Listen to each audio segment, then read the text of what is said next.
hay manera de silenciar a las mujeres y niñas que han sido víctimas de agresiones de índole sexual, tampoco de discriminación en diversos entornos como el trabajo o la escuela, o que han sido objeto de difamación bajo un sistema opresor que no les permite ser libres y responsables de esa libertad. La mayoría, lamentablemente, hemos sido víctimas de todas ellas en distintos momentos, autoridades que buscaron exponer nuestro cuerpo por diversión, recibir la mitad del salario que nuestros colegas hombres, palabras repugnantes en el transporte público, hostigamiento por distintos medios como llamadas, mensajes e incluso presencia física del sujeto. Es claro. No es no, y definitivamente no está sujeto a interpretación. Las circunstancias actuales, de este modo, nos llevaron casi obligados, a hablar del contexto violento, discriminatorio y desigual en el que se desarrollan las sociedades, en especial la mexicana basada en una cultura machista sustentada, asimismo, en varios elementos como la religión, tradiciones, valores familiares y entorno sociopolítico. Las mujeres mexicanas han sido violentadas desde hace mucho tiempo y es momento de hablar del tema. De este modo, se han creado distintas organizaciones y movimientos de búsqueda de igualdad y denuncia que trabajan a favor de las mujeres, y apoyan a las víctimas para atravesar un proceso tortuoso, como nos ha enseñado la historia donde la justicia es nula. Sin embargo, los modelos del movimiento se realizan con base en los preceptos culturales e históricos de un país como Estados Unidos. Y quizá aquí, sin demeritar la lucha, se encuentra nuestro error, un poco de contexto de cómo empezó todo a finales de 2017, se expusieron las decenas de casos de agresión y abuso de poder contra mujeres por parte del productor Harvey Weinstein. Este hombre se aprovechaba de su situación de poder para obligar a las mujeres a hacer cosas degradantes y convertirse, así, en víctimas de distintas agresiones como violación. Una investigación publicada en The New York Times reveló el sistema Weinstein que muchos hombres aplicaron durante años para aprovecharse de la vulnerabilidad de una mujer, no necesariamente física, sino cultural. Así nacieron movimientos y discursos feministas de lucha como Time's Up y Almohadilla Me Too, los cuales se han tambaleado en un par de años entre silencios, denuncias y, es justo decirlo, acusaciones falsas o exageradas. En México, el contexto histórico y cultural es muy distinto al de Estados Unidos. Ni qué decir frente a Europa. Los países europeos como Francia, siempre se han jactado de una libertad de pensamiento que, actualmente, marca una diferencia entre el acoso sexual, como agresión y violencia repugnante, y el coqueteo, como un piropo o una atracción que no es recíproca. Esto resulta inútil en un país puritano como lo es Estados Unidos, donde sus líderes y personajes mediáticos, deben apegarse a ciertos valores tradicionales como el de la familia. El mejor ejemplo es el expresidente Bill Clinton, quien protagonizó un escándalo sexual cuando mantuvo una relación, se habló de un caso en específico de sexo oral, con Mónica Lewinsky, becaria de la Casa Blanca. Pero, ¿qué sucede en México? Un fenómeno completamente distinto. Las agresiones son más salvajes, brutales y conocidas, pues suceden a diario.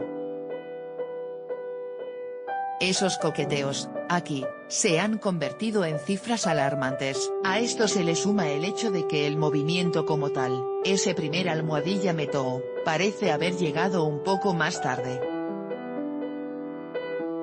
Como mencionamos, a finales de 2017 salió el caso Weinstein, y puso el tema sobre la mesa en nuestro país. Algunas actrices mexicanas denunciaron haber sido víctimas de agresiones, pero sin revelar el nombre del agresor.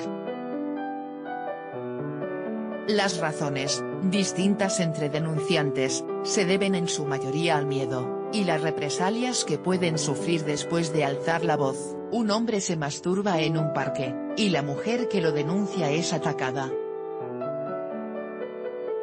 A una periodista le bajan los calzones en la calle, y la amenazan de muerte tras presentar una denuncia formal. Una profesional, cualquiera, habla del abuso de poder por parte de su jefe directo, y la despiden de forma injustificada.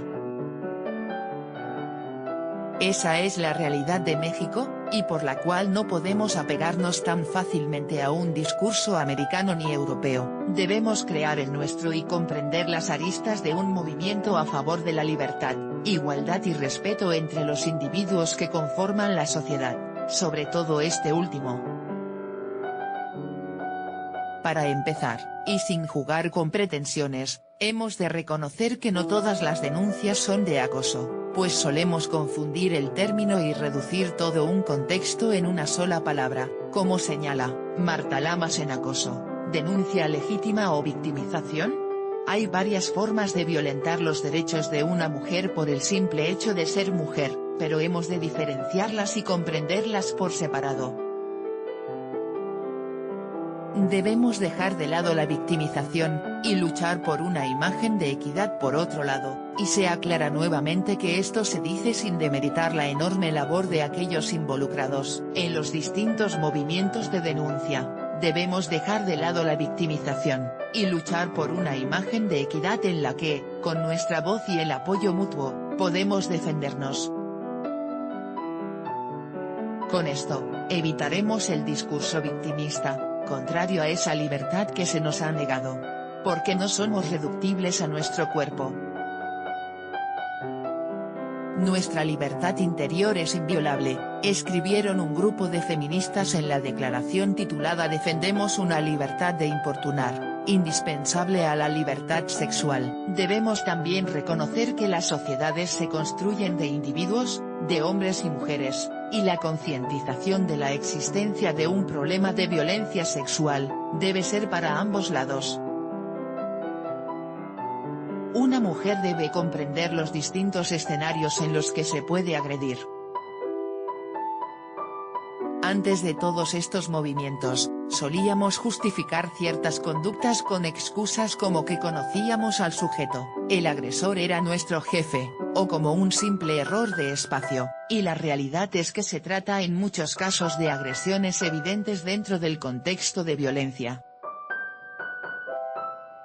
Es momento de comprender todo el fenómeno y sus distintas formas, y así, llamarlas por su nombre: acoso sexual, violación, hostigamiento, violencia física, violencia psicológica, pederastia. En cuanto al hombre, este debe entrar en el debate como lo que ha sido en muchas ocasiones, un agresor, pero también como parte de contexto sociocultural que ha visto al hombre como único responsable de la vulnerabilidad de las mujeres. Se debe evitar el discurso violento que han aplicado en las mujeres.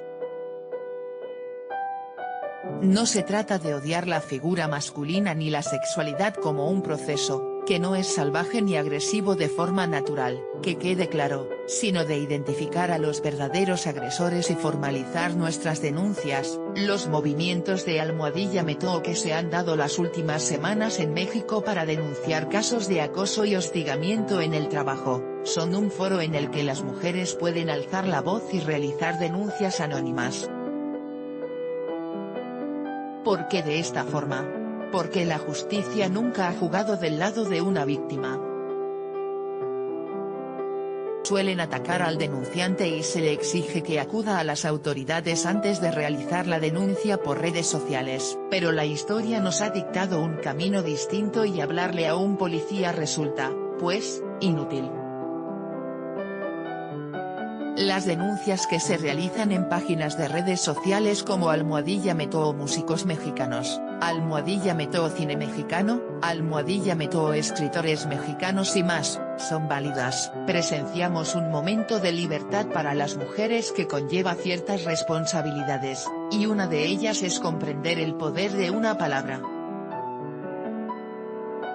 Un acosador puede terminar con la vida personal, íntima, profesional e incluso espiritual de una víctima, y una denunciante puede terminar, del mismo modo, con la vida personal, íntima, profesional e incluso espiritual de alguien que es acusado bajo falsos testimonios.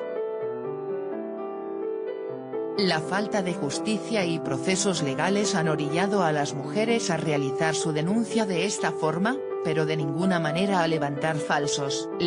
Nos creemos a ellas, totalmente. Pero hemos de reconocer que la sociedad se construye de supuestos también.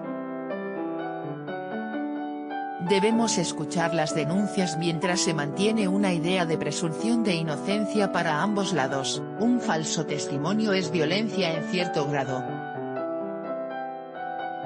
Sí, se han violentado nuestros derechos como mujeres y no nos escucharon durante siglos, pero eso no nos da el derecho a levantar falsos, y echar para abajo el verdadero movimiento, y lo que sí propicia un cambio. No se trata de perdón ni de olvido, pero tampoco de venganza. Si se es responsable, se deben pagar las consecuencias. Punto. Pero si el acusado no lo es y se denuncia de forma pública, ¿qué sucede? La muerte de Armando Vega Gil, puede sonar crudo, fue su responsabilidad y su decisión. Se debe investigar el caso sin poner en riesgo a la denunciante. La otra cara de la moneda es que no se ha dado un espacio para defenderse, y si queremos una sociedad justa, sin olvidar el pasado injusto de las mujeres, este debe existir y debe tener el mismo peso mediático que la denuncia. No se trata de perdón ni de olvido, pero tampoco de venganzas. Se abrió el debate y se debe conversar, no atacar de la misma forma y con un discurso de odio. Si bien estos movimientos se rigen con una mirada feminista, es justo decir que el discurso de equidad, pero aún más el de denuncia, maneja perspectivas interpretativas que, al final, dividen el movimiento y el feminismo como una puerta de libertades. Las redes sociales son un espacio sin filtro, no hay límites.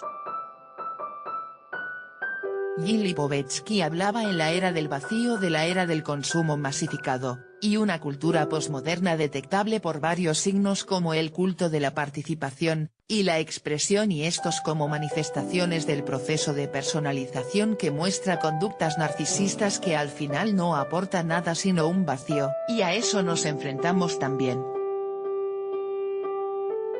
A la par que comprendemos un movimiento de libertad, también hay una democratización de la palabra donde cuanto mayores son los medios de expresión, menos cosas se tienen por decir. El tema de violencia sexual en México, hay muchas cosas legítimas que decir y muchos estereotipos que romper.